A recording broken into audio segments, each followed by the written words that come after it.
Good day everyone. My name is Projoy Subiri from BSECE 3A, and today I will be presenting our second activity in ACE 40,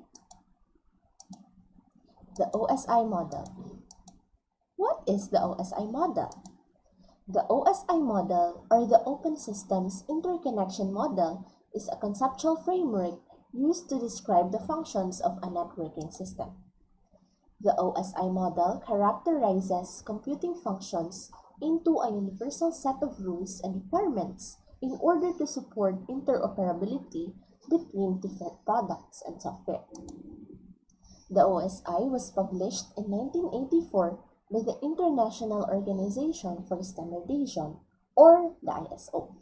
So the main reason that the OSI model was created is for the interoperability or the interconnection of devices from different vendors by following standardized protocols, and also for the ease of troubleshooting.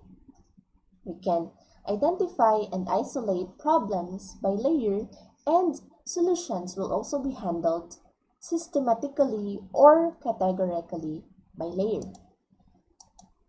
So here are the 7 layers of the OSI model. First is the physical layer. So this layer is responsible for the physical cables or wireless connection and all transmission medium types. Devices that operate at this certain layer are cables, repeaters, hub, and the next layer is the data link layer. Okay, so there are 2 types of addresses. First is the MAC address, and the second is the IP address. In this layer is the physical or MAC addressing and error detection. And devices that operate at this certain layer are the switch and the bridge. And the second address is the IP address.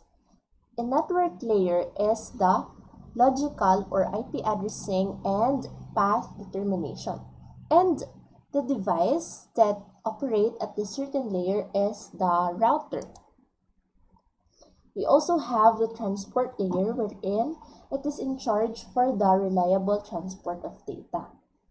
When we say reliable, it means that the data that is being received is similar as the data that was sent. The devices that work at this certain layer are firewall and gateways. We also have the upper 3 layers of the OSI model, which are the session layer, wherein it controls the start or end of a network connection, the presentation layer, wherein any file type that converts binary data into a human readable form, such as, for example, an image file, JPEG, PNG, JF, bitmap. For audio, we have MP3 and MP4 for the video file, AVI, MOV, and then we also have the application layer, wherein it is any software that lets you connect to the network. So the devices that operate at these upper 3 layers are end devices such as our computer, phones. Also, we have the servers and network printers. So we have here examples of networking devices. We have the repeater. So a repeater is a networking device that receives and retransmits a signal. It is used to extend transmissions so the signal can cover long distances or to be received on the other side of an obstruction.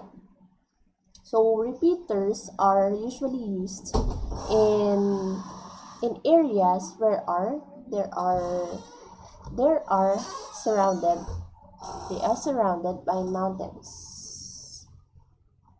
And then we also have the hub, wherein it allows us to connect multiple PCs to a single network. and the switch, which connects devices together on a single computer network. The difference between the hub and the switch is that the hub operates on the physical layer and the switch, on the other hand, operates on the data link layer. We also have the router, wherein the router receives and sends data on computer networks. It connects the local network to the internet. Okay, so we also have the firewall, and there are two types. We have the hardware firewall, wherein the hardware firewall is a physical equipment installed next to the router to act as a gatekeeper, passing secure data packets while blocking potentially dangerous packets. And we also have the software firewall, wherein it is a program installed on computers to regulate traffic reports and applications. We also have the wireless access point, wherein it is a device that creates wireless local area network that allows other devices to connect to a wired network. It is usually used in large buildings to expand the coverage of the internet connection. We also have the network bridge, wherein it is used to interconnect multiple LANs together and separate network segments. And we also have here the network interface card, wherein it is a circuit board or a chip installed in computers, which allows computers to be connected over a network. It is the core piece of hardware used for network connectivity. We also have the gateway, wherein it is a node used in telecommunications to connect two networks with different transmission protocols together.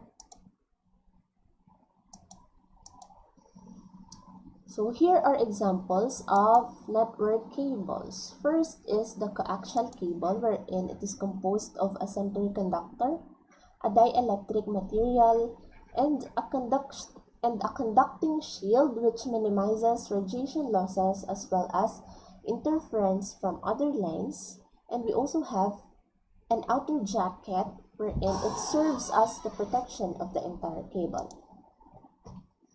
So coaxial cables are used as a transmission line for radio frequency signals, and they are widely used in community antenna television or cable TV systems for distribution of television and music programs. We also have the shielded twisted pair, or the STP cable, wherein it is composed of twisted pairs which are covered by foil shields in each pair, and has a braided or foil shield and a jacket which serves as the protection for the entire STP cable. So the best use of STP cables are in industrial settings with high amounts of interference, such as in factories with large electronic equipments. We also have the unshielded twisted pair, or UTP cables. It is composed of only unshielded twisted pairs and an outer jacket which protects the whole cable. So UTP cables are commonly used for Ethernet networks, whereas the most common are Category 5 and Category 6. So we have here examples of UTP cables. We have the Cat5e, or the enhanced version of the Category 5 UTP cable, wherein it demonstrates improvement in crosstalk specification. And we also have here the Category 6 and Cat6a, or the augmented version of the Category 6 UTP cable, wherein it is already immune to crosstalk. So when we say crosstalk, it is the undesired effect of one circuit to the other circuit, especially when they are near each other. And usually these cables use the connector, the RJ45 connector. We also have here the fiber optic cable, wherein it is composed of a core, thin glass core called silica, and sometimes a plastic is being used. And we also have the cladding. So the purpose of the cladding is to reflect the scattered light back into the core. And we also have here the buffer coating, which protects the fiber from damage and moisture. And finally, we have the jacket, wherein it is the outer covering of the entire cable. So this fiber optic cable is usually used for the Ethernet, telephone, cable TV, and space applications. When choosing between coaxial cable, shielded and unshielded, twisted pair cable, and fiber optic cable, no matter what it is, it must be suited to what your network needs or requires. So that would be all. Thank you.